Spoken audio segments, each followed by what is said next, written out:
pas être d'accord avec le fait que le Messie n'aurait pas pu être autre chose qu'un être humain, conformément aux prophéties, conformément à l'alliance perpétuelle, conformément aux témoignages de tous les contemporains, des disciples, des apôtres, même des pharisiens, même des vieillards dans Apocalypse 1:5. Pour ne pas être d'accord, il faudrait que vous soyez dans un dessein dont il faudrait maintenant que vous en avouez les tenants et les aboutissants. Je m'adresse en particulier aux prédicateurs chrétiens. Il faut qu'ils nous disent ce qu'ils cherchent. Il faut qu'ils nous disent quel est le dessein qu'ils poursuivent. Dès lors qu'ils nous disent qu'un faux Jésus-Christ, que Paul appelle fils de la perdition et homme du péché, dans 2 Thessaloniciens 2, 3 et 4, pourrait être un sauveur. Non, le fils de la perdition peut seulement offrir ce qu'il a de mieux, la perdition. Lui-même est perdu. Comment voulez-vous qu'il sauve? Il va sauver qui? Avec quoi? Comment? Puisqu'il n'est même pas un être humain. Un humanoïde représenterait l'être humain, représenterait l'humanité devant Dieu, devant le Dieu qui a veillé à créer l'être humain à son image, à sa ressemblance, et qui a tenu à instaurer la procréation tout en restant totalement partie prenante, parce que chaque être humain, fille d'homme ou fils d'homme, est individuellement créé sous l'égide du Très-Haut. Et d'ailleurs, Genèse 4, 1 nous en donne le schéma, nous en donne l'architecture, nous en offre le process.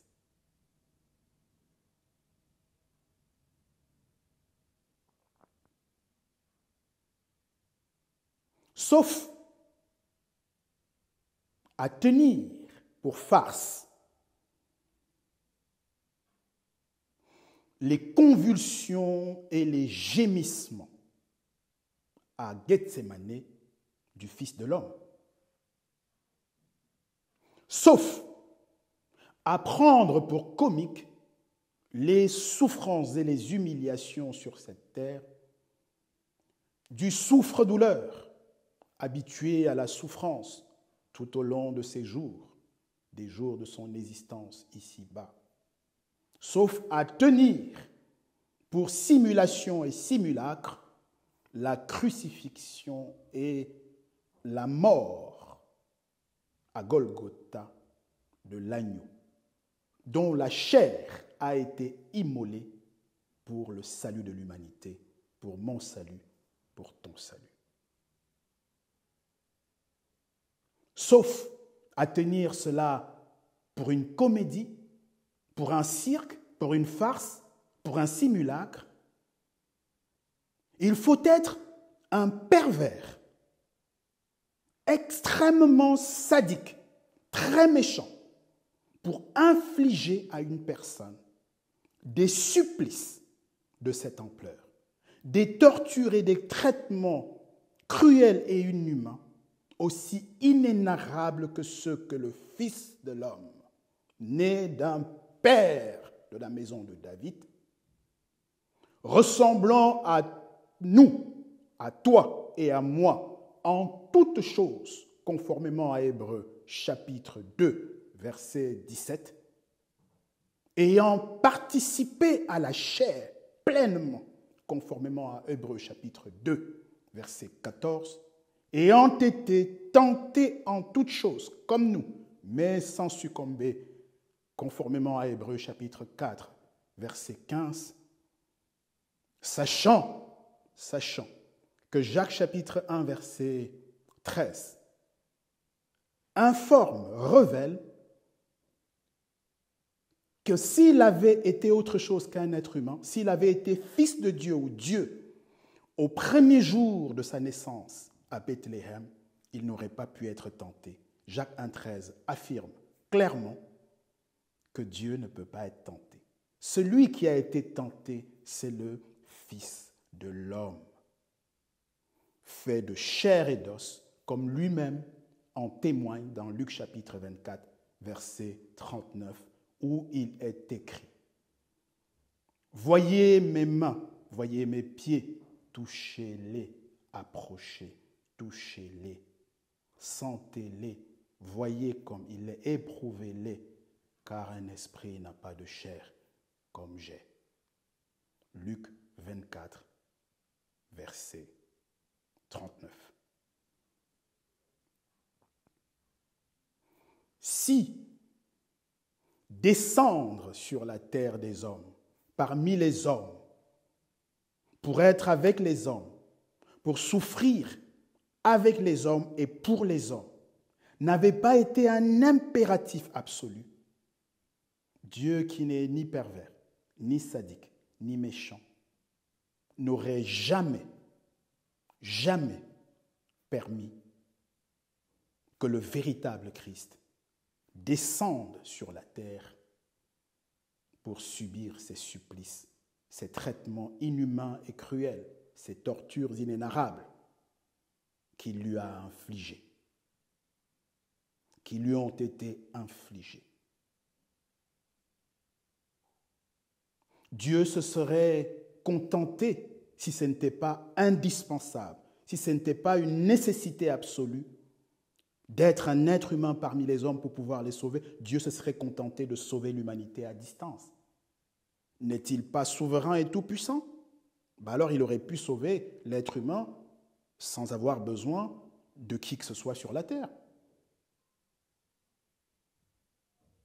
N'est-il pas souverain et tout-puissant? Alors il aurait pu se contenter, souverain qu'il est, du sang des animaux qui étaient déjà offerts dans le régime mosaïque. Mais ce n'est pas ce que nous dit Hébreux 9. Ce n'est pas ce que nous dit Hébreux 10. Hébreux 10 dit que nous sommes sauvés grâce à l'offrande de son corps et de sa chair.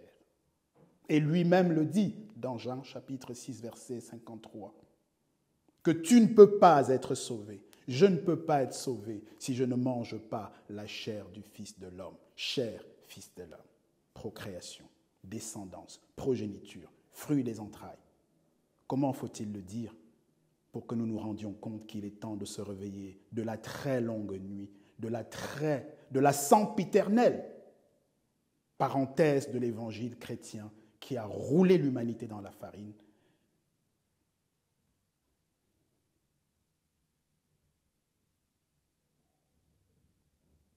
Si descendre sur la terre des hommes, en tant qu'homme, avec les hommes, parmi les hommes, pour sauver les hommes, n'avait pas été un impératif absolu, incontournable, indispensable, alors Dieu aurait pu envoyer quelqu'un d'autre.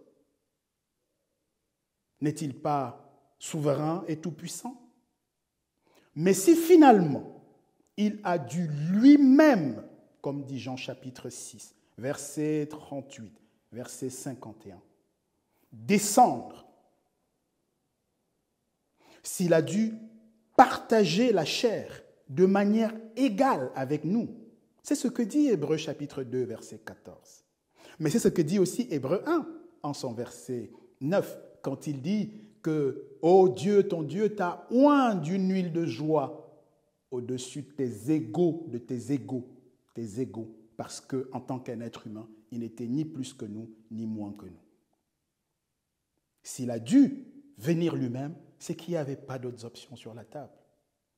Que le christianisme, à travers ses prédicateurs, vienne berner l'humanité en expliquant qu'un Jésus-Christ, Jésus c'était un nom usuel, tout le monde pouvait et peut encore aujourd'hui s'appeler Jésus. Et le véritable Christ lui-même vous révèle dans Matthieu 24, 24 qu'il y aura plusieurs Christ. Christ ici est écrit au pluriel. Ce n'est pas une exclusivité. Un nom ne vous suffit pas. C'est une incantation de juste dire au nom de Jésus, au nom de Jésus-Christ, au nom du Seigneur. Non, mais il y a plusieurs Seigneurs. C'est juste que celui dont je vous parle est celui dont les apôtres ont parlé, celui qu'ils ont prêché. C'est le Jésus-Christ des prophéties bibliques, le Jésus-Christ du fondement des apôtres et des prophètes, conformément à Éphésiens chapitre 2, verset 20.